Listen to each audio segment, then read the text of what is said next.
Bigfoot Collectors Club presents terrifying tales from zombie Bigfoot's cryptid crypt. I know a ghost story about It's just a reminder for everybody listening. It's Halloween time, okay? It's Halloween time. So make sure that you've got your costumes ready. Make sure you've got your fake cotton cobwebs strung across your trees. Actually, don't do that because hummingbirds get caught in them. It's bad. Oh God! Don't do that. Don't do that. Terrific. Don't. You can come in. You're a fine guest. We'll introduce you informally later. It's I had to chime in about hummingbirds. Yeah. I was battling a cobweb in my backyard. Well, back of the building. It's not really my backyard, but there was a giant spider web that was like connecting from a upper balcony to a tree. And I was like, that's right where my hummingbirds fly through. So I threw a little stick and knocked it down, and the spider like climbed up the web and like hung out on the patio. And then the next day I came back and he was back, and I threw another stick, and then the whole thing just came down. I watched that spider just fall. I felt really bad. Well, but you know what? Trading one life for another, right? He's not dead. He floated down. He's fine, but he moved his web, and that's all I needed him to do. I don't really think he was hurt in the process. He landed in some leaves and trees. It's fine. I'm trying to make my background glow like yours, and it's not. Oh, you got to put your light behind you. Psychedelic disco That makes light. sense. Drop that light down there behind you. Hey, everybody. Welcome back to Zombie Bigfoot's Cryptid Crypt, where we are sharing extra spooky stories of high strangeness all month long right here on Bigfoot Collectors Club and over on BCC, the other side on Supercast. I'm your host, Mike Skull McMillian. With me always is the cosmic conductor of cryptid choruses. Why? Riley Brains. That was submitted by the one and only Stephen Meyer Jr., Good one. who we love and adore. He is one of our moderators over on the Discord, as well as the subreddit where you guys get to talk all nasty about us. It's nice over there on the Reddit. I'm scared. I still won't go. They tell me to. Oh, this is nice. They'll tell me to go there. I don't want to. You've heard her voice. You know who it is. You read the name of the episode, I assume. Maybe you didn't. Our guest this week, returning to the show for the 8th time, I'm going to guess? 9th time? No. We've performed live together a few times, live streamed together. You know her from podcasts like A Funny Feeling with Betsy Sidaro. You know her from podcasts like 90 Day Bay with Nicole Byer. You know her, you'll soon know her from a show. Can I say the name of the show? It's just kind of announced, right? A new Hulu animated show called Kevin that she's no, back up. I'm getting no's. Okay, come on. What is it? Just say it. Amazon. Amazon. Shit. A new Amazon show coming up. Animated series called Kevin. Club Scouts of all timelines, please welcome back to the show the one and only Marcy Jarreau. Well, hello, everybody. Should your Halloween name be Marcy Jarreau? Yeah. Obviously. Yeah. That's what I used to call you, Marcy Jarreau, and then I got yelled at by my sister a bunch of times. Oh, well, she didn't need to. Sarah, you didn't need to do that. It's fine. She corrected me a lot. How are you, That's Marcy? What sisters. That's what older sisters are for. Yep. I will get a That's text true. as soon as she hears this in the episode. I'll get a text. You motherfucker. Marcy, how are you? Happy Halloween. Happy spooky season. You must be having a blast. I'm excited to let our listeners know that A Funny Feeling podcast, our sister show, is now on a brand new network. Is this true or false? It's true. We're on SpectraVision now, which is very cool. They got a lot of creepy, spooky, kind of horror-centric podcasts over there. So we're, you get in where you fit in, and it's great over there. So they're like paranormal based. Yeah, paranormal or it's broader than that because they're also a film production company. So they do all kinds of stuff. Elijah Wood is one of the founders. They've got a Hobbit. They've got a hobbit over He there. faced a spider just like Michael did. and That's his- right. Oh my Yeah, God. And basically. saved all the The same. hummingbirds.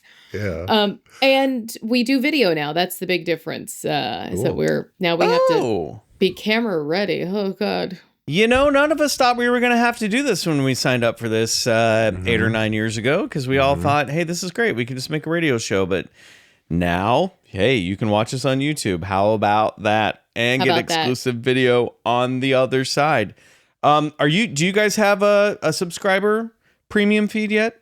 Nah, not yet, bruh. But who knows what we'll do? We don't know. We It's a just whole- got a producer, so we'll see what she does.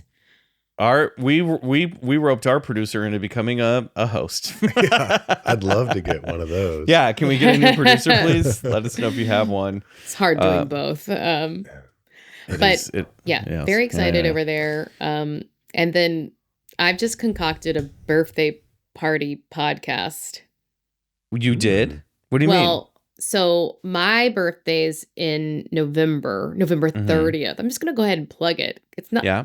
When is this coming Put it out? on I don't your know. calendars. This will be out next week. So I think this is it'll be out- up. So I think the link will be launched then. So This is for my coming out on the birthday. 15th. Okay, great. So for my birthday, November 30th, the Sunday after Thanksgiving, Mhm. I wanted to do a mega mashup podcast at Dynasty. And Dynasty typewriter is so cool and nice. They said, absolutely, you can do your birthday Cool. podcast here. So What? I'm gonna have a mashup all of my podcasts: 90 Day Bay with Nicole Byer, A Funny Feeling with Betsy Sidaro, and Ellis for Losers with Jessica Jardin. Of course, I knew I was forgetting one. How can I forget L's for Losers, one of my I know. favorite podcasts? Well, we're gonna have a big birthday bash over there. That's gonna be a live stream podcast. So That rules. That really rules. Riley, we got to get ourselves over to Dynasty I know. Typewriter. I come to my know. birthday. I'll introduce you. They're the coolest. They work so hard. They produce such a good show. The live stream looks great. They have like Amazing. 5 different camera angles. It's pretty rad.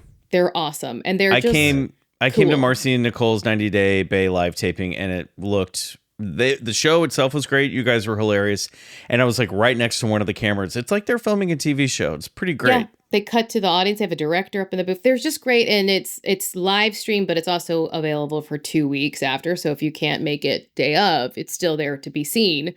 Awesome. Also, it's like a spooky old theater, man. It's the Yeah. Hayworth. I love it. All right, November 30th. It's on the calendar. We are there, baby. I Amazing. love it. That sounds so cool. Okay, well, I want to remind everybody real quick that you can go over to our merch shop at Fourth Wall, which is in the link. You can find the link in the show notes of this episode or over on our Instagram at Bigfoot Collectors Club. We have Zombie Bigfoot's Crypt to Crypt merch on sale right now from artist James Mulholland. And we also have our Blast from the Past old school collection still up through the rest of the fall. Our Bigfoot Portal by Little Friends of Printmaking. Both great collections that we've curated for you guys. Perfect for fall weather. We got some hats. We got some beanies. We got a couple jackets over there. So go check that out. Why don't you? Good stuff. Nice stuff. Now, Re- Riley, yeah. I can't help but notice there's like a little cat tail wiggling There's a back and little- forth. Yes. That is so in the chimney of my house, there's like this weird, like built-in, like I think they had like an indoor barbecue basically in there, which Like a is not fire brick something- oven? Yeah, Is that what it is? Yeah, brick, like brick but fire? it's like inside. It's weird, but so that's become Lucifer's restaurant. That is Because- you like truly have like a Halloween vibe going on behind you. It's pretty good. Yeah, she's just like hovering on my shoulder. I love pretty it. Great. Yep. Yeah. so It's she's, kind of Halloween vibes year round over at your place in a way. That's true. It's like a chill, spooky vibe. Yeah. That's why we picked it to be the A lot clubhouse. of spiders. Marcy, let's get into it. Tell me. We have a new segment this year, and it does not know seasons. It does not recognize seasons. It will invade whenever it wants to. It doesn't care if it's Zombie Bigfoot's Crypt to Crypt or not, because Bigfoot strikes wherever and whenever she can. So all year long, we've been looking for some recent Bigfoot sightings that are happening and where they might be. This is an ongoing segment that we call Where in the World is Bigfoot? San Diego? I hope not. Cost of living too high. Too high. Great. What did we say? It's a burrito town though, right? Is San Diego's burrito and LA's taco, right? Yeah. Didn't we decide this already? Yeah, I think that we did decide that in an episode. Okay. I forget who was. Probably Steve Berg. We always talk about food with him. That's true. Let's check this out. This is over from the BFRO website, the Bigfoot Research Organization, where they upload all the latest sightings. Now, if you're going over to their website, I will tell you some of them are reported recently, but they might be from 1971. So I'm looking for reports that just now getting to it. It's their version of Spotlight. Yes. Yeah. Trigger warning. So I'm only looking for stuff that have happened in 2025, and I found a couple. The first one is from May 21st, 2025, in Sumter County, South Carolina, near Rambert on Cinnamon Road. This took place evening, right before dusk. The temperature was a beautiful low 70s, and it was a little breezy outside. And the environment was pine trees and wetlands. And there's a hunter that I'm going to ask Marcy to play the part of, and we're going to hear the hunter's account. Now, this is a woman, by the way, I believe. A huntress, then. A huntress. Exactly. It could be. They say my husband, so who knows? It could go either way. I don't want to assign gender. Should I swing big and make it gay? You can do whatever you want. Okay. We live near Rembert, SC. In the first sighting, my husband and I saw a reddish-brown Bigfoot walking upright and swinging its arms. It walked from thick forest to thick forest on the other side of the road, crossing the road from ditch to ditch in 2 strides. My husband has 2 solo sightings, but both times walking a power line trail. You all know what that is. It's a trail with a power line running over it. That's what I said. They all know what it is. Both times the Bigfoot quickly headed into the woods away from him. They were probably 8+ foot tall. In the first sighting, he saw a reddish-brown Bigfoot walking upright and swinging its arms. In the second sighting, the same thing happened, but it was a lighter brown color, almost like pine straw. I love the picture that you're painting for us here. By the way. Forest to forest, ditch to ditch. This is like a song. Different colors of brown. My husband and a fellow hunter were in a hunting stand, hunting deer and wild hogs. They were startled by some leaf rustling and a lengthy, deep guttural sound that was felt in their chests. At the time, all forest noises stopped. They could not see what created the sounds. We hear wood knocking occasionally from the house. We are hunters, and we hear the wood knocking while hunting. The noise gets closer and closer until we usually just leave. We have had our house slapped a few times. Yeah, you heard me. They slapped my house. Rude. The husband has been struck. The husband has been struck with green pine cones in the open yard while sitting around their fire pit at night. The husband struck green pine cones, open yard, sitting around fire pit night. I love this idea of a Bigfoot just coming up and slapping the house. Hey. Also, they don't know it created that deep guttural sound. It was their love. I feel a little Brokeback Mountain going on here. Oh, beautiful. I think there's a love story taking place. Now, Bill Hanna, the researcher, went out and spoke with the witnesses. And there's a couple of field notes from Bill Hanna. Bill says the witnesses' observation skills were keen and descriptions detailed. I agree. The witnesses were eager to share their experiences. Given the close, consistent details given and their demeanor, I believe the witnesses are very credible. The area has ample clean water, grassy areas, thick pine and hardwood forest, and large deer, wild hog, and turkey populations. It appears to be a very good habitat for Bigfoots. Very good indeed. Though Bigfoot's going to have a good Thanksgiving this year. Wild hog and turkey. The witnesses are avid hunters, having walked and hunted the area's forests for many years.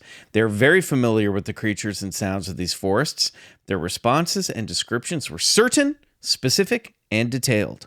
The Bigfoot activity in the area is persistent and year-round. So what do we think, everybody? I agree. I think this is fun. There are a lot of fun, colorful details in this account. Mm-hmm. I also love knowing that there's variations of hair color. Mm-hmm. Well, just like in anybody's family, Marcy. Just because one person has brown hair doesn't mean the rest are going to have the same chestnut-colored hair. But if we I know they're not necessarily akin to the ape family, but when you look at a lot of the great apes, they are kind of very close in color. So It's true. So I said something important. That's so I mean, you don't see a lot of blonde chimpanzees running around. No. Right? Or a lot of blonde gorillas or, just bimbos just running around. Taking my man. Big blonde gorilla.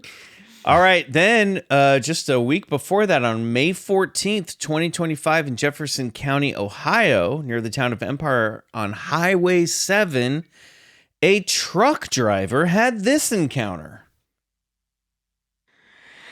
This happened in Jefferson County, Ohio, May 14th, 2025 at 10:40 a.m. I haul oil from the well pads to Steubenville, Ohio. I've been running this route 2 times a day, Monday through Friday, for the past 10 months. I know this route. There's 84 lumber yard business below the highway. There are railroad tracks behind the 84 lumber store.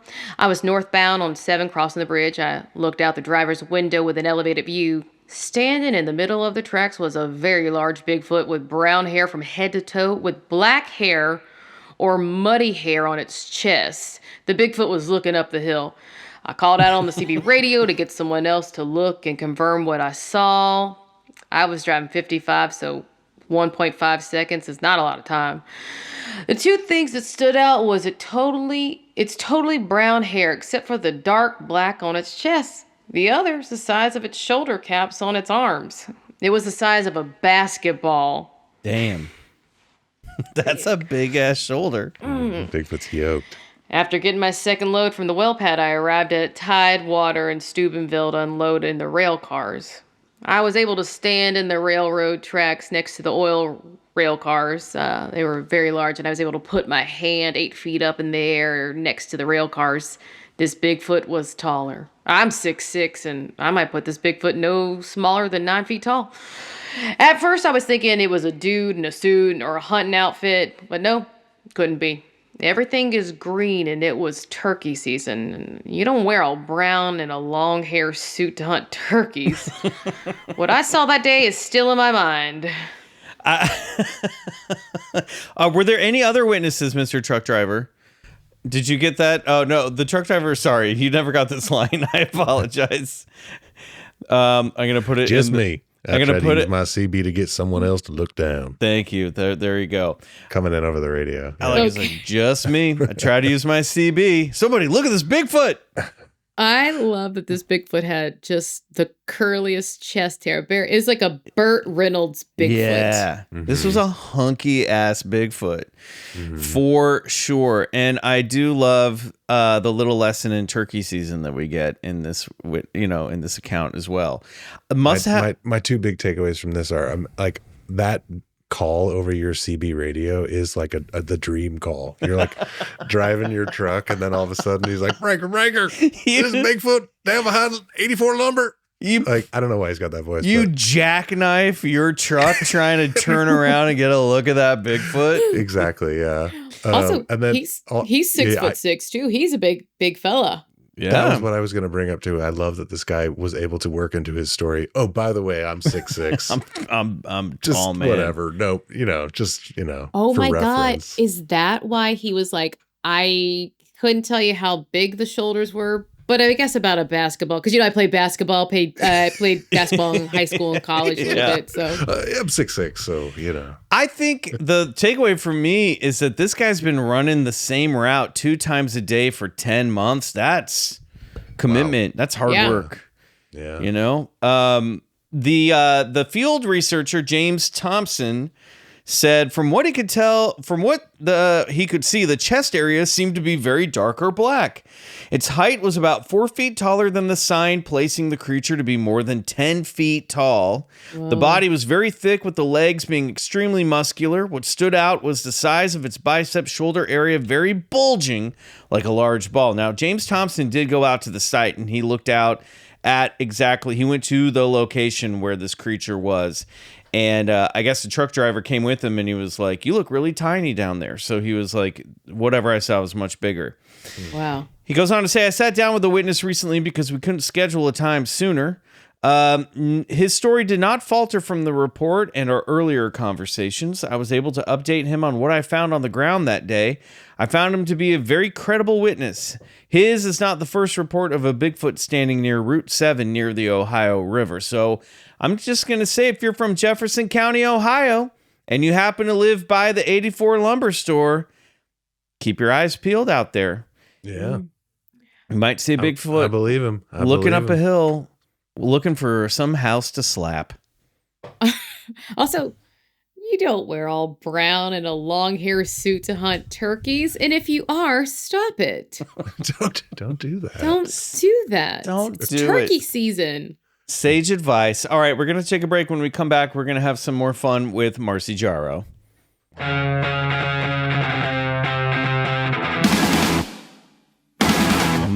Mar. What? That's what Nicole always calls you on 90 Day Bay. Yes. Let's talk about Halloween for a minute. Do you want to? Of course. Tell us about your Halloween traditions growing up. What were your go-to costumes? What were your go-to traditions? Oh, me, unproblematic as always. I was a dead prostitute. In fact, I was in elementary school and I wanted to be a dead prostitute. And so Really? at school, though, I was wearing kind of torn up shirt and a mini skirt and I was like, I'm a dead model. But in my head, I was like, I'm a dead prostitute. And I would say sex worker now, but back then I probably even said hooker. But only in my head, it was a secret. Everyone else thought I was a dead model. That part makes it even better. Either way, that we know that they didn't die under good, this was not, they weren't like struck by lightning. I just feel like this is what? What was the backstory? I was probably 10 years old. I was probably 10 years old doing this. What did I know? Should have had like a needle popping out of your arm or something. We didn't have cable until I was in third grade. Where do you think you even got the idea? How did I get the idea? I have no idea. One episode of Law and Order. Yeah. No, it didn't premiere yet. I'm old. You had law enforcement in the family, so maybe you overheard some grown-ups talking about something, Could be.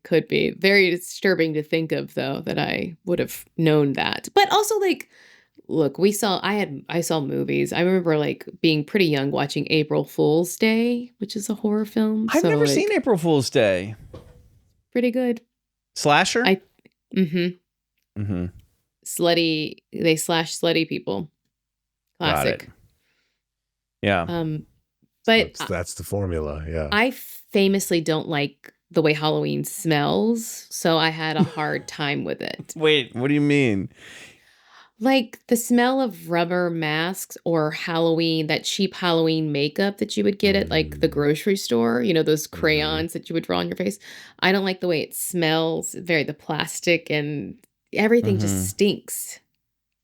I agree with that. I know exactly what you're talking about. Yeah. What you're describing. I was quite the opposite. I loved the smell of the back of a Ben Cooper mask, man. And the vinyl out of the box costumes, nothing made me happier. I really, really did. The more I could feel like an actual toy, the happier I was, It's just cut to you huffing paint. Oh yeah. I mean, I love the smell of fresh plastic, all new car smell, but new toy smell is was my favorite. Yeah, so I loved all those chemicals. Now, today, do you get into costumes? Do you do any of this stuff? I haven't been, but last year I had such a good costume that it made me get into it. So Which I was whoa. Lil Kim, and Oh, that was last year? I remember that last costume. year. I was Lil Kim, and I went as Lil Kim with her boob out from the VMAs, but I just bought I found the exact outfit on like Dolls Kill or one of those little I'm a party girl site, and then got a fake breastplate like the drag performers would wear. Mhm. So I looked like people thought it was my real breast all night. And at first I was like, this is so funny. And then I was like, wait, even though it's not my real boob, I don't like how this feels. The attention turned. You were like, wait a minute. I was like, also, Yeah. do you think I've been hiding these huge knockers? What? You're enormous. You didn't fully think that one through, Marcy. You know?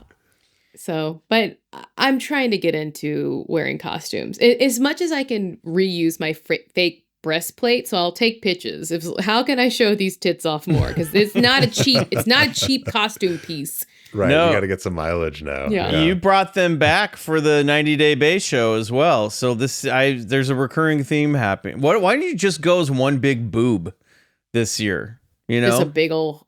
Well, Just I singular. I could try. Just have a little nipple cap, Yes. on the top of your head, and then the rest of you is just the breast. A big sack. Yeah, it was a good idea. And I'm Not gonna take bad. it. I'm gonna You take could that get a idea. friend, and you could be a pair. That's sweet. Little Have you couple had- costume? Have you had any? Because you have the gift, as they say in the South. Have you had any recent spooky updates? Any premonitions? Any weird stuff going on? That is a good question. I feel like I have something spooky, but I feel like spooky stuff happens all the time. I hesitate to even get into details because I'm going to be vague, but I had a very upsetting tarot card reading that Okay. it was messages from someone who's passed, but Okay. like in a very fucked up way, and that like I said, I'm being too vague, but it really scared me, and I was like, oh, I don't know that I want to do tarot ever again. Like I thought it was just like, oh, it's a birthday party and people had like a reader there, and then it was like very specific things that were like traumatic, and I was like, okay, I don't want to do this. Was it Yeah. confirmation stuff like, okay, that's how I know this is who they are? Or was it Yeah. like future stuff like beware No. stuff? It was very specific stuff. Like even the imagery, I was just like, oh no. yeah, I'm that's- sorry I'm being vague. No, I that's will- okay. That's okay. I will tell Personal. you offline, but it was like very upsetting where I was like, I had to leave the party. Oh no. Yeah. I was So- like, this is fucked up. So what is Yikes. had you ever had anything with tarot like that before? Because I don't typically find that tarot acts, and maybe I'm just stupid, but it doesn't seem to me, it doesn't seem like an instrument for mediumship necessarily. So that's kind of, Depends on your reader, but Mhm. like a friend of our show, Sutton Crawford is Yes. Yeah, we know Sutton. she is. I don't know if she would say this, but I'm like, you're doing mediumship. She's getting messages from the other side while she's doing it. This specific thing, that though. makes sense. Ken Boggle too. I guess he does that. So I take it all back. So, but what was happening, I was like, the tarot card reader doesn't know what was happening because he was like, oh, this isn't a bad card. This isn't Mhm. bad. But I knew very specifically what the person who died, they were showing me something. What they were So, referencing. yeah. And I was just like, oh, yeah, I know. That's not scary. But I was like, oh, it actually really is. So, and it felt like, it wasn't like sometimes you get messages from people and you're like, oh, that's nice. But I was like, weird. Yeah. So, but I would say that's like the spookiest thing that's happened in a while. That's upsetting too. Yeah. I would. But that's the thing about this stuff is some of it is very sweet and nice. And every now and then you get something that is fucked up because people are fucked up. Mhm. Yeah. Yeah. So, I mean, that's the idea. It's like they're just, if these things exist, and it seems like, we've been doing this podcast long enough to say that there's something to it. It's just people. They're just people over there, yeah.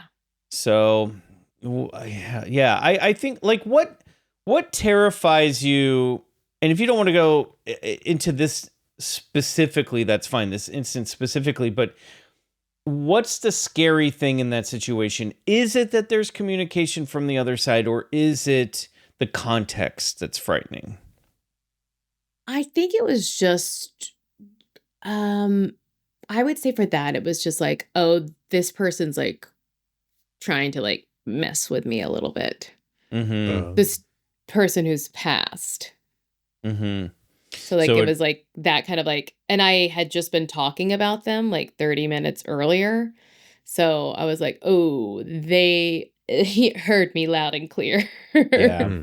So it's the context. Yeah. Because where do you stand right now on ghosts in general? I mean, you have Funny Feeling podcast. Are you scared of the concept of like spirits from the other side in general? No, I'm not. In fact, like that's what's sort of weird about it. It was, you know what it was for me? I could be explicit with this. It felt like someone caught me talking shit. That's what freaked me out. Like, and I was like, ooh, uh-oh. So I was like, it had the same feeling you would have if someone overheard you, where I was like, I gotta get out of here. Oh, I messed up. So it had that feeling. But as far as like, how do I feel about ghosts? Like I said, there were people. And, a lot of stories we get on A Funny Feeling are actually sort of sweet. Kind of, I prefer to have terrible demon stories, but Of course. But yeah, my whole family is very sensitive to ghosts and what have you. So when I was home in Louisiana, we talked about, my cousin and I were talking about how her mom has visited me and that she dreams of her mom a lot and stuff. So like, I don't understand why, but we're all very in touch. Maybe it's because we're from Louisiana. Yeah. It's just more gothic down there. Everybody knows this. It's the Spanish moss. Yeah. Yeah. It's just spookier there. Okay, well, we're going to take a break. When we come back, we're going to play a game. How's that sound? Cool.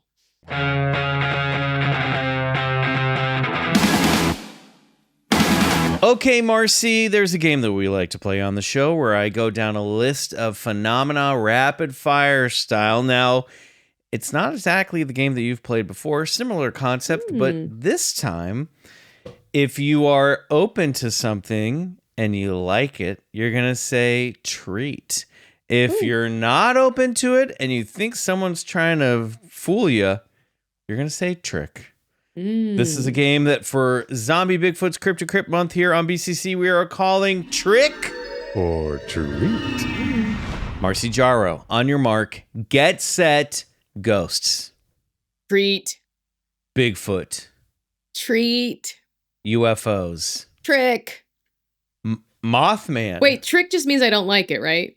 Trick means I like that interpretation. That's fair. Okay, let's sure. do that. Let's run it down this way. All right, Okay, let's run it I'm down just this saying, way. I believe in them. I scared. Okay, you're scared. Okay, so this is going to be whether you're scared or not scared by them. Yeah. Okay. It's a Halloween variation. You know what? This game really hasn't stuck 3 weeks into the month anyway, so who the fuck cares? Mothman. Just make it your own. Mothman. Treat. Witches. Treat. Werewolves. Trick. Vampires. Trick. Lake monsters. Trick. Haunted dolls. Let's make this clear. I believe in every single one of these things. Trick. Okay. Ouija boards. Trick. Curses. Trick. Stigmata. Trick. Black cats are bad luck. Trick. Candied Treat. apples. Chupacabra. A literal Treat. Shapeshifters. Treat. Oh. Ooh, get sexy. Yeah. Shift sexy. Banshees. They just scream. Okay, treat. That's all they do is scream, right? Yeah, but they scream. They like scream at your door in your face. Yeah, whatever. I live near Hollywood. It's fine. Okay. Phantom hitchhikers. Treat. Demons. Trick. The devil. Trick. Trick, trick, trick. The afterlife. Treat. Now, I did make this Actually, really this is a confusing better version of the game, I'll be honest with you. That's very fun. It was fun. It's because yeah. I kind of do believe in everything. Mhm. Especially like maybe it's just a horse by a different name, sort of, you know, Sure. like Sure. maybe sure. we call it a vampire, but it's something else. Yeah. Well, what would your definition of like a real vampire be? I would say an immortal.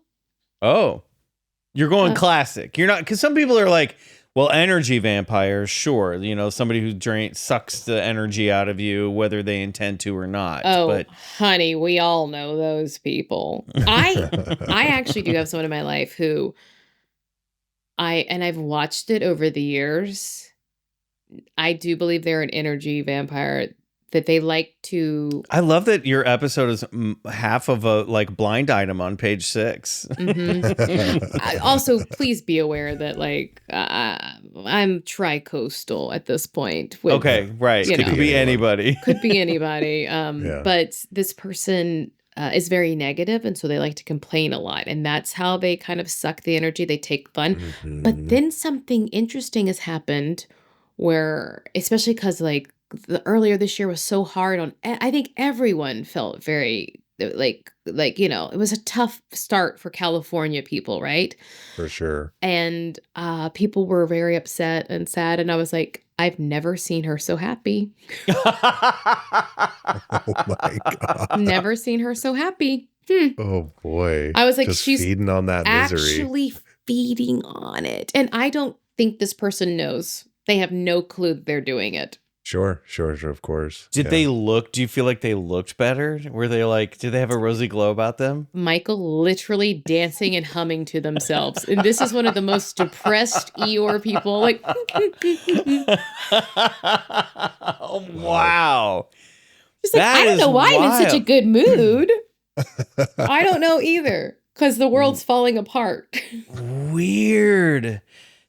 Wow. Yeah, that you could just like that energy just fills you up and you don't even realize it. And it's so funny because I know them and they're a nice person, I would say. Like I would put them in the category of helpful, kind, caring, weirdly wants to ruin your day and feed off of your sadness. And for me, I'm a true Sagittarius. Sagittarius. I'm Sagittarius rising, Sagittarius sun. What are the traits of a Sagittarius? My dad, you and my dad share the same birthday, by the way. But That's I don't right. I don't know That's too much right. about a Sagittarius. Oh, well, you know, we're all like. Do they I'm- pound on the ceiling and when you and your friends are being too loud during an overnight? I'd be curious to know what his rising sign is, not his sun. But we're mostly like optimistic, a little frank. We can fight, but we kind of don't care. But we're like, you know, we're fun. We're big personalities, like for sure. So I don't know what your dad's. I don't know if that's your dad's vibe. Some of that fits in there. But, like, Yeah. A lot of funny people who like to party, kind of vibe. Ah, so a good hang. Good hang, yeah, absolutely. So I'm optimistic, and this puts me at odds with people. Like I will, a fight will come out where I'll start arguing about stuff. So it's hard for me. And Man. Capricorns are hard for me too, guys. They're very black and white. That's me. Do you feel like you have a strong sense of justice? Yeah. It's tough because I live in the gray, and I'll annoy you all day long because I'll understand your point. I get it. I hear you, and I disagree, and that drives Capricorns crazy. That's cool. I'm good with it. They think surely you're you're not understanding. You're like, no, I understand. I just have a different philosophy, and they're like, but there's right and wrong. Is that Does you or not no? compute.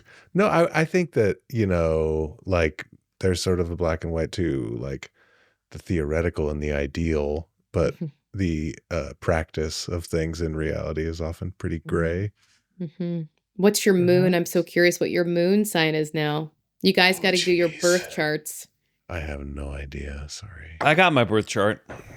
I could find it. Yeah, this is vamp, let me important see. work, guys. This isn't You know what? really It might your have gotten thing. wiped out because I did have that whole memory wipe on my laptop earlier this year. Mine Well- was looked up once, but I don't know it. Well, if we take another break, we'll go to astrologycafe.net. Nice. I have it here in an email somewhere. I know I'm a Libra Scorpio rising. Wait. What do you mean? Because you're Scorpio. That's all I know. Or No, you're I'm a cusp. Libra. You're a cusp. That's right. I'm on the cusp. But I don't know. We'll figure it out. Maybe we can look during a break and I'll get into it. And but maybe your I don't know. listeners I like, can't we find don't care about it. astrology. We don't care. Some of them do. Some of them love it. Mhm. Okay, we're going to take another break. When we come back, it's time for this week's terrifying tale from Zombie Bigfoot's Cryptid Crypt.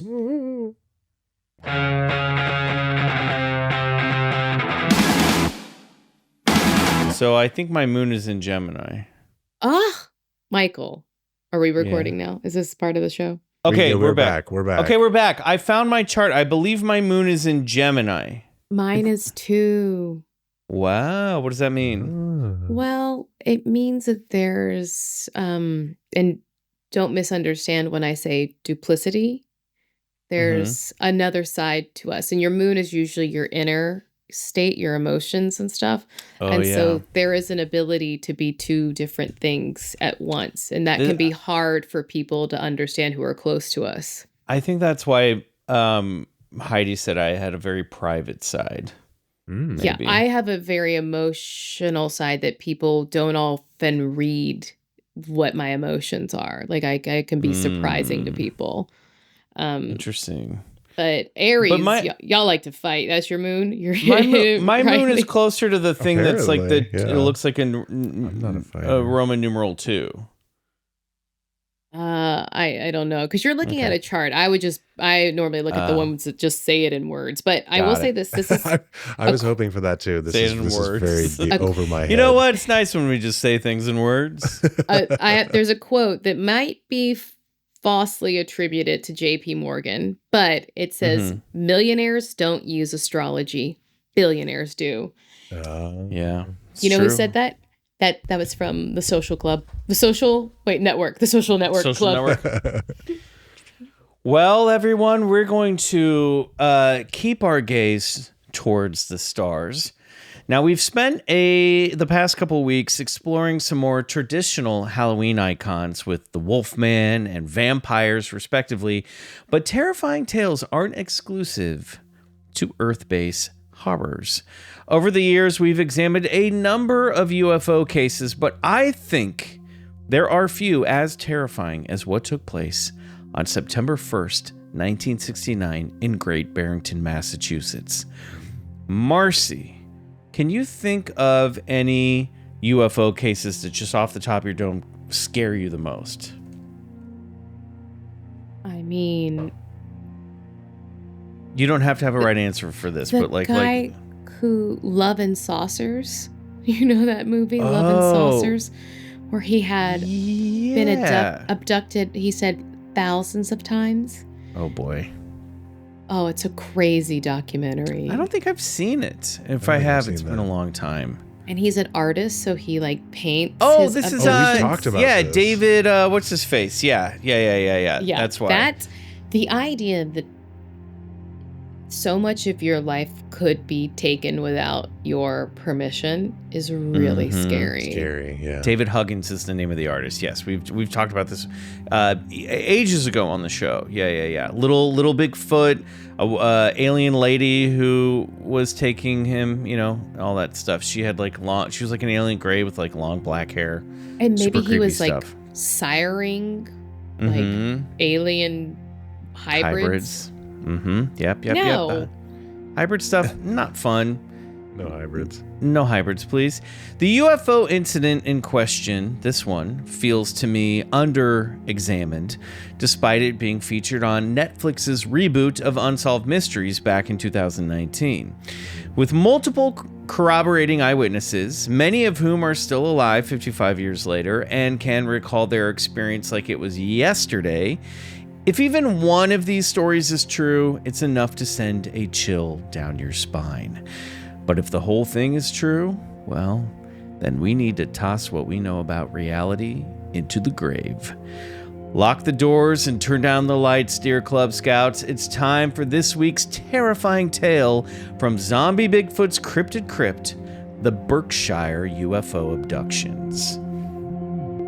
On September 1st, 1969, it was Labor Day. Multiple families were living in the neighboring towns of Great Barrington, Sheffield, and Lake Mansfield along U.S. Route 7. That's another road with the number 7 in this episode, that runs north and south through the Berkshires in Massachusetts, had separate but collective experiences involving a bright, white, saucer-shaped craft.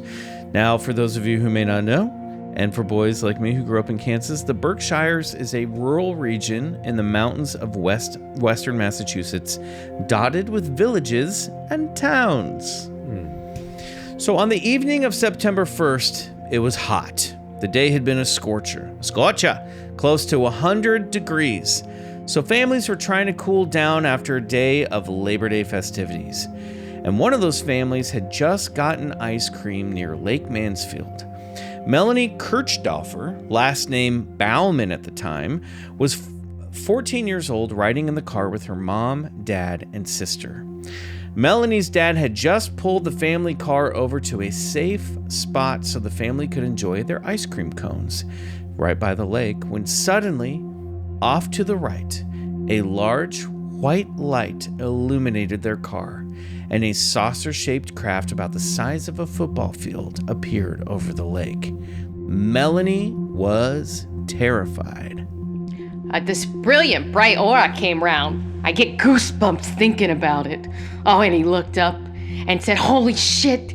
And my mother was like, "Oh, Joey." And all of us kids were like, "What is that?" And we start screaming. And he's like, "We gotta chase this." And I'm like, No, please don't. Please don't. So Melanie said that she and her sister were shaking in the car, and that she doesn't remember anything after that. But then she recalls levitating, and then being on a ship, and then being laid out on a table in a metallic room, some sort of operating table. Then Melanie recalls being in another room where she saw other children. She remembers watching in disbelief as they began to vanish, one after the other. I was in a room with just young people, and they would disappear one by one by one. So she says that she's just in this room and kids are there, and then the kids just start to vanish. I love that Melanie sounds like she's been working in Atlantic City for like 30 years. This kid is hardened. I will say this is a liberal interpretation of this woman, but we appreciate it. It's perfect. That's perfect. Yeah. No notes. The next thing Melanie knows, she's standing in a field all by herself near Lake Mansfield. Her family had no recollection of how they'd gotten separated or how they had arrived home without their daughter. Melanie had to walk home all by herself. Now, this account is strange enough on its own, but Melanie wasn't the only child abducted that night. Earlier that evening, just a few miles north in Great Barrington, Tom Warner was playing at his neighbor Debbie's house. Tom was only 10 at the time and remembers hearing a voice in his head telling him it was time to leave. Oh. Tommy told Debbie he had to run home. She asked why, and he said, "I don't know, maybe God is telling me something is wrong." According to both Debbie and Tom, what played out in the next few minutes was like something out of a horror movie. Tom shot out the front door in an attempt to run over to his house.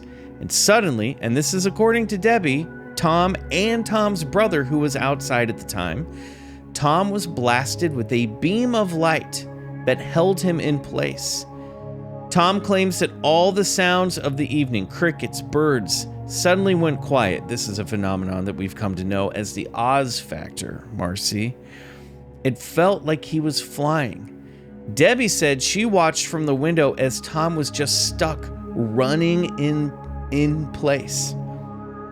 Tom looked up to see a bright white turtle shell-shaped craft blinking with multicolored lights. He remembers it as 20 feet or more in height, probably about 30 to 40 feet around, and it had, as I'm looking now, I can see it. It had lights. The lights were colors I'd never seen in my life. Tommy claims at this moment his arms were thrown back, and the next thing he knew, he was in a room with dozens of other kids. Now, interestingly, Tom, who did not know Melanie at the time, recalls seeing her aboard the craft when they later met. And she said that she did not remember him, but he said he recognized her eyes. And he remembers, they met as adults, but he was like, I've seen you before. I've seen your eyes. I remember you were one of the girls in the room that looked terrified to be there. And she said she didn't remember him, but she did say it felt like we had a connection, like there was something there between us, and it was really eerie. So the next thing Tom remembers is that he wakes up lying face up on the grass further down the way in his yard. There was a beam of light still on him. His brother was behind him telling him to run, but Tommy proclaimed that the light was pinning him down. Then a voice said in his head, "We'll be done in a minute." Shortly after, the light faded. He pushed himself up, turned back to look up just in time to see the large craft fly away. He ran back to his brother, terrified. Perhaps the most disturbing encounter happened to the Reed family while they were in Sheffield. Tom Reed was 9 years old back in September of 1969. He was riding in the back seat of his mother's car with his little brother. His mother was driving and his grandmother was in the passenger side seat. Tom's mother was a single mom who moved her boys out to Great Barrington from New York because of the Norman Rockwellian quality of the community. She opened up a pizzeria in town, and it wasn't always easy, being a family of big city outsiders in a rural town, being treated like outsiders, especially for a single mother with 2 young boys, but they'd been making the best of it. That all changed on the night of September 1st. As the Reed family car approached the Sheffield Bridge, a quaint covered bridge that looks like a set piece out of The Legend of Sleepy Hollow or Beetlejuice, Tom's grandmother pointed at a bright white light that seemed to be shining up through the wooden floorboards of the bridge. As they entered the bridge, the car filled with light, and Tom said it was as if it were daylight outside. He could recall seeing all the details of the car, the dashboard, even the back of his grandmother's head in vivid detail. They emerged from the bridge and noticed that all of the nighttime summer sounds had grown eerily silent. Off to the left, they could see a bright white light gliding behind the trees out in the field about 80 yards away. The craft, which Tom described looking like a turtle shell, was about 100 yards wide, so a football field. And then, to the passenger's side of the car, came another light, a bright orange orb undulating like waves as it moved towards the vehicle. The next thing Tom knew, he was in a large room lined with bright, long, tubular lights. He was grabbed by the arm and taken down a corridor and placed on a table. A cage-like contraption was lowered from the ceiling and placed on his chest. Tom experienced terrible pain while being operated or experimented on. He could hear a woman screaming in another room, which he thinks may have been his mother. When he came to, he was back in the car next to his little brother. His mother and his grandmother woke up in the front seats. However, his grandmother was now in the driver's seat, and his mother was sitting in the passenger seat, as if they'd been placed back in the car, but their abductors forgot to put them in their proper places. The engine was off. Now, skeptics often point to this next tidbit as evidence that Tom Reed was making this story up, but long-term listeners will recognize this as a characteristic of abduction cases, which is this doesn't appear to be the first time Tom Reed and his brother were abducted. A couple years earlier, Tom said that he had the memory of lights flooding his room and the presence of beings being inside of his house. They led him and his little brother out of the house and into the woods where they were taken aboard a craft. Apparently, this story startled their mother so badly at the time that eventually she decided to move the family from that house up to their house in Great Barrington. Yeah. And there were other witnesses that night, too. There's a woman named Jane Green who's in her 80s now, and she and her girlfriend were driving home to Great Barrington. This is earlier in the evening, and she said there was a huge bright white light in the middle of the road, and at first she and her girlfriend thought there'd been some sort of car accident, but as they got close, they were like, wait, this light is way too big. And she and her girlfriend got out of the car, and she noticed there were other drivers that had pulled over in the road. And she said this light was so big that she couldn't see like the ends of it. She said it was huge. And she said it like went all the way across the road and was all the way down on this side, all the way down on the other side. She said she couldn't tell what the material was, but it looked sort of a gold silver. And she described it being like all these people say it's like a flat saucer or a turtle shell, with a ridge around the side like a turtle. That's why they say it looks like a turtle shell. Oh, got it. And she said the crazy thing about it was dead quiet. This thing made no sound at all. And she and her friend watched as it lifted into the air very quickly, moved at like right angles, 90-degree angles, and then shot off into the sky. Wow. And around that time, there was this kid named Kevin Titus, who's now a justice of the peace. He lived on a farm with his family, and he and his brother were sent out to get the cows and bring them back into the barn. And he and his little brother found a cow that was mutilated in the pasture.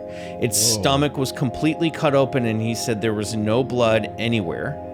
These aliens are fucked up. No shit. And as What do they're they looking, do? Barbecue it?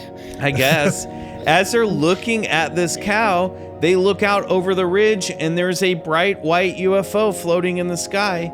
And they run back, and the parents come out, and all of them are looking at this craft. Wow. Did this craft not bring snacks? Is that what is happening with the cows? Jerky. So the local radio station was flooded with calls that night about strange lights. But back in the day, the practice was to erase the tapes at the end of every day, and that broadcast is sadly lost to us. Bummer. Skeptics point to the fact that no police reports were taken down reporting UFOs, and the newspapers didn't print any stories about the sightings. But this may also be because people didn't want to go on record with what they saw. It was a small town, after all, where everybody knew everyone else's business.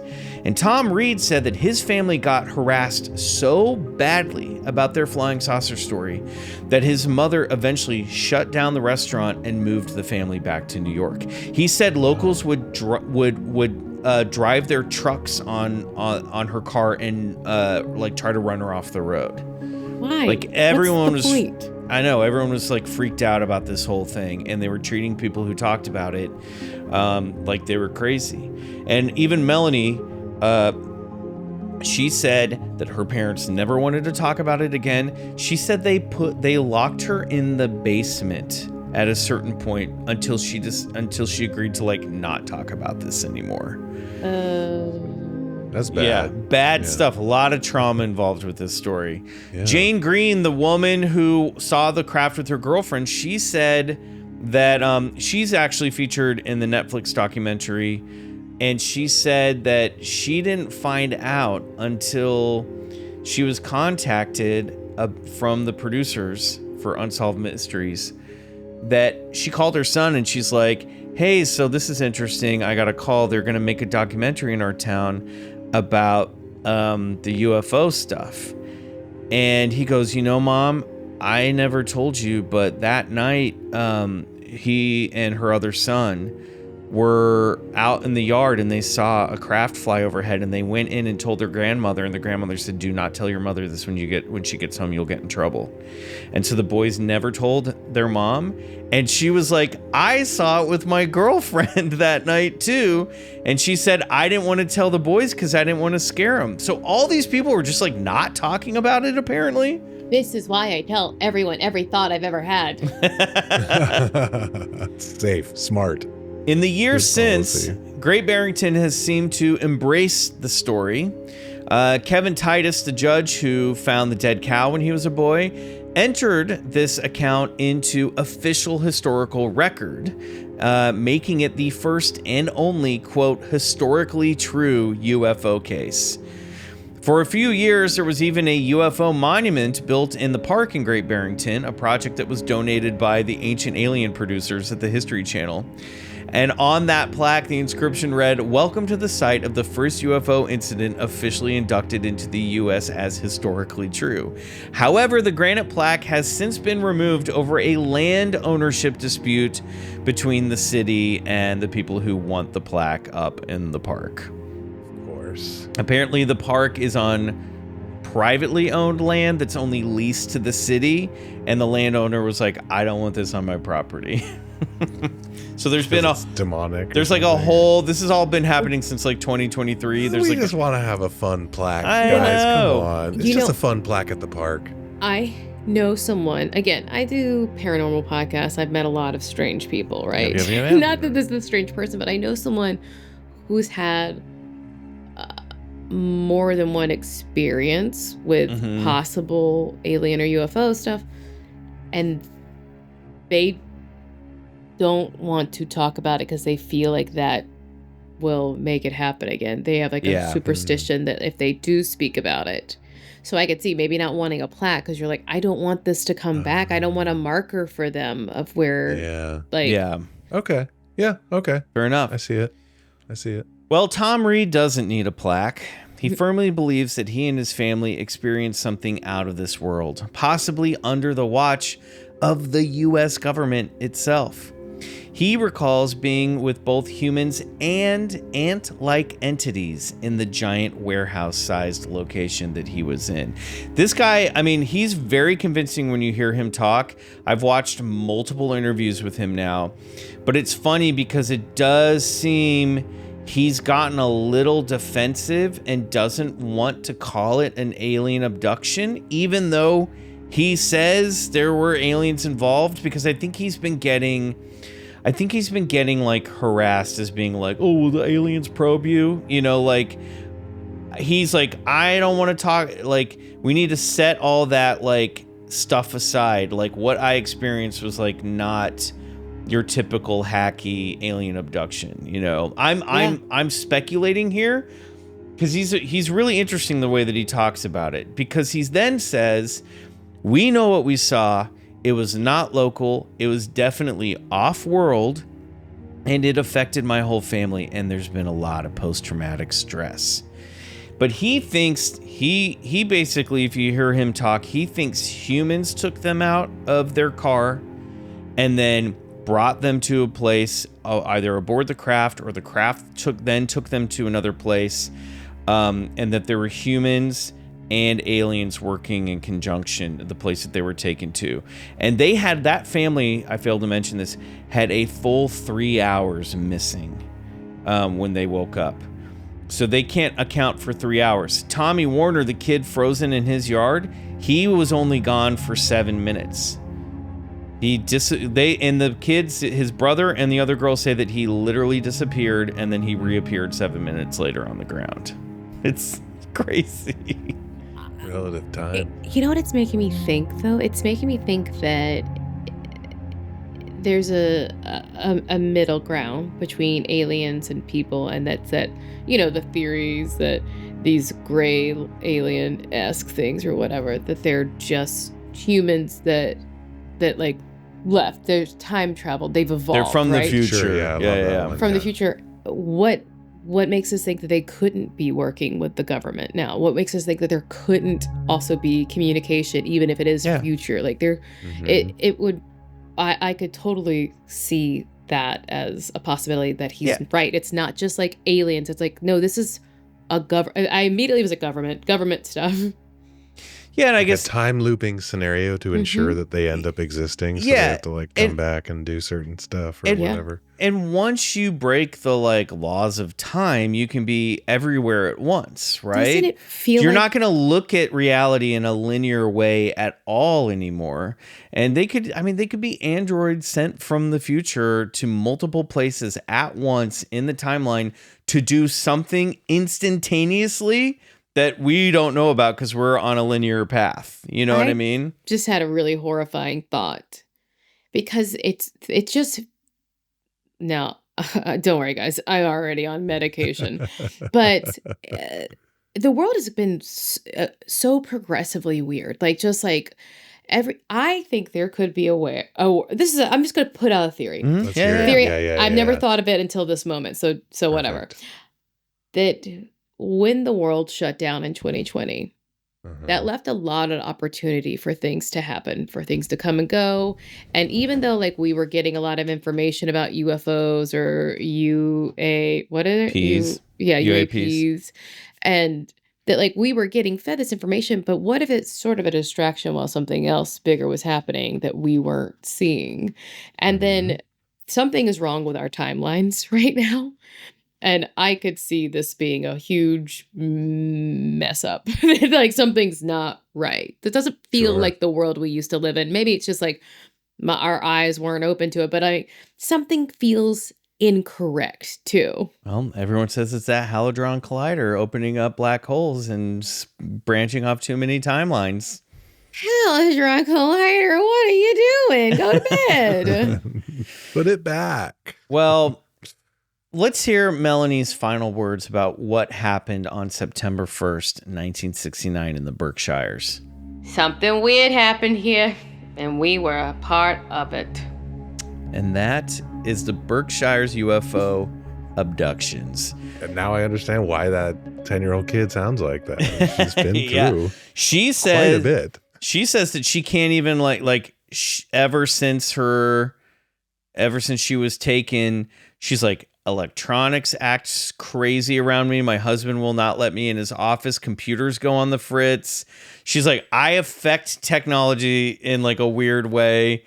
She says she still has these like weird headaches and buzzing feelings. She probably has radiation poisoning. She still gets stomach aches. She came back and woke up with a stomach ache that night.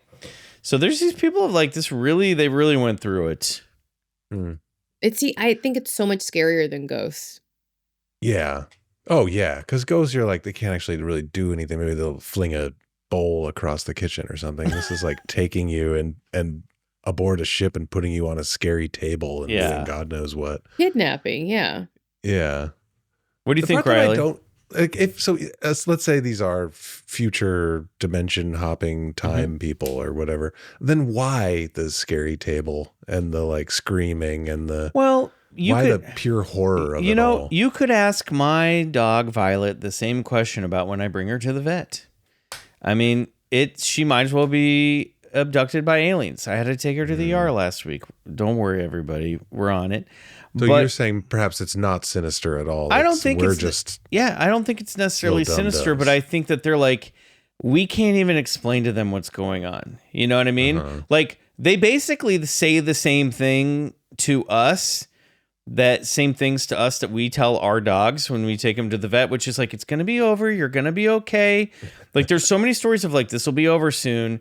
And people are like, it hurt, but then they took the pain away quickly. Some of these sound sinister, you know.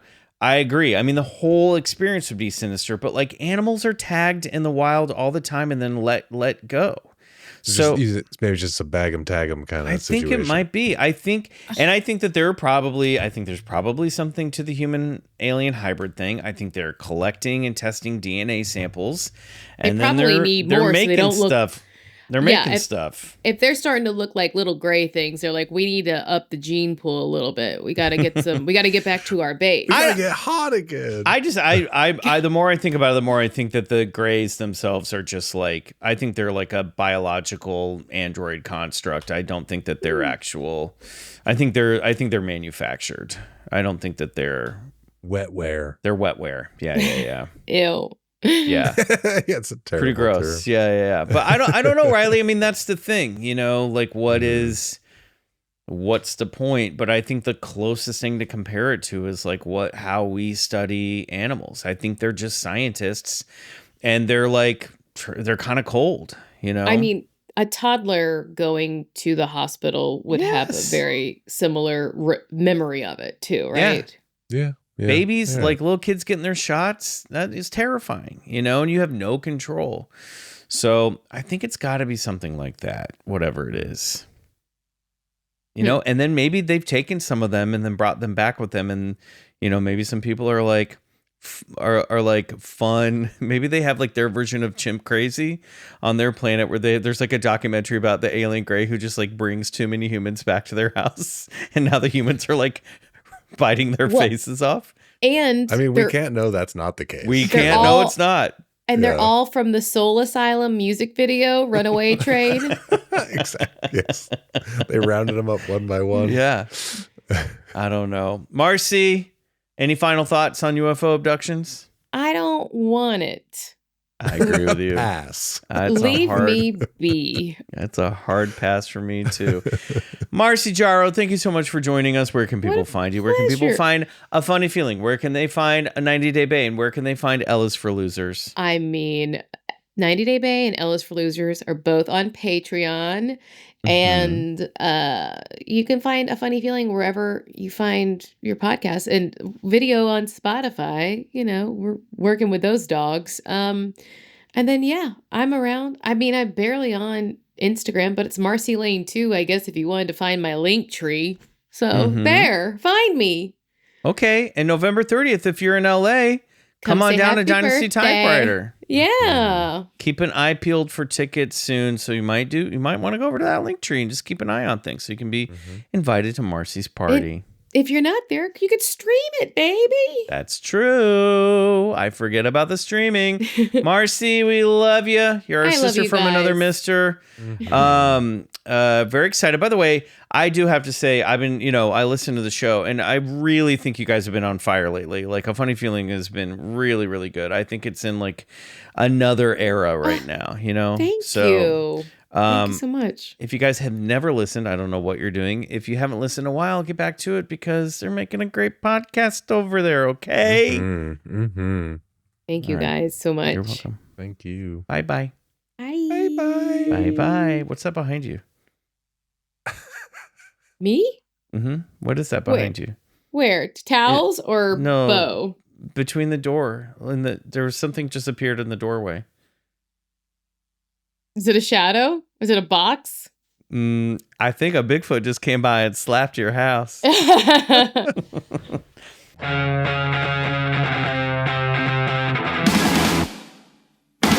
Let's do it, Tearing Marcy. down the pipe. Gotta drop in, brah. We got the drop, and we just saw a cat on Marcy's A good screen. one. You missed it. We missed it. We saw Mama Cat.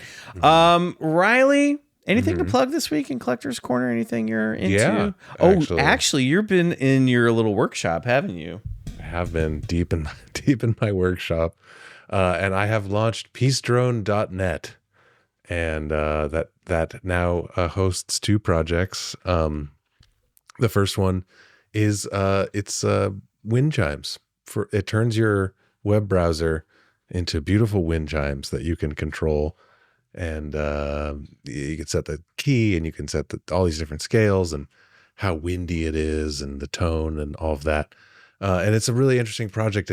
I'm not going to go into the technical details of it, but it basically puts like a little program into your web browser, and so it runs completely on your machine, and it like turns your web browser into a little wind chime friend, and you can just turn it on and let it run in the background, and I think it's pretty great. And 315 people have already checked it out since I launched it 1 day ago, which is exciting. I truly don't understand what you're talking about, but Just it sounds click it. magical. Just click the link. You'll see. It's very self-explanatory too. I'll get it. Okay. You just go there and you click I just start thought chimes. you took Windows 95 and you made some wind chimes out of it and you hung it outside your window. I also released a free plugin. If any of you are audio people, I made a plugin that is a phase flip, And if you do audio, you know what that means. Basically, it just means if you take the waveform and you just flip it upside down. And that is a useful thing in the audio world. And it's like one of those things that's included in a lot of plugins, but I've never found just a nice like one button phase flip. And so I made one, and it's free, and you can have it at peacedrone.net. So if you do audio and that sounds cool to you, go grab the phase flipper and listen to the PyChimes. This is what happens when this man is left alone for 1 week. That's right. Comes up with inventions. I went hard in the paint this week, you guys. I have been fused with the machine. I think it's great. I love it. Check it out. peacedrone.net. I will plug a couple podcasts that I've been on lately. One is called Like Minds, which is produced by Greg Hess, friend of the show. It's a comedy trivia show that's hosted by a very smart, very funny guy named Joey Bland, who we'll have to get on the show sometime. I did an episode with Steve Berg that came out a few weeks ago. You can find it really easily. And then it's too late now. This kind of came together a little last minute, but I'm going to be doing a live show of the podcast at UCBLA tomorrow night as of this record. And I'm going to reunite with Anna Camp, and we're going to do that. We're going to be a team playing against a couple comedians, but that should be awesome. The audio version of that should be out at some point because they are going to make an episode of it. So keep your eyes peeled for that.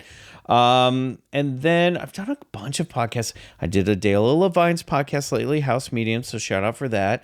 And I feel like I did one more that I've forgotten about. And I feel you've bad. Been making the rounds lately. I'm making the rounds. I may have done one more. If it comes to me, I'll plug it on next week's episode.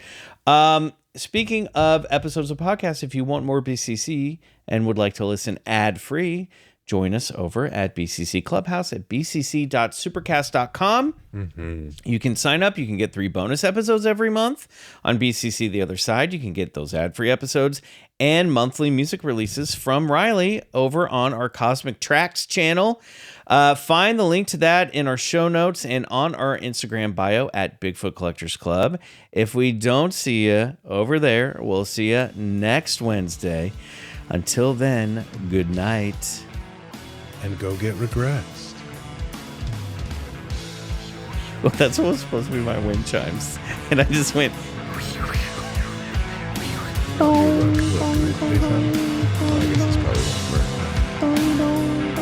destroy the episode. What if I just go? You turned our episode into wind chimes.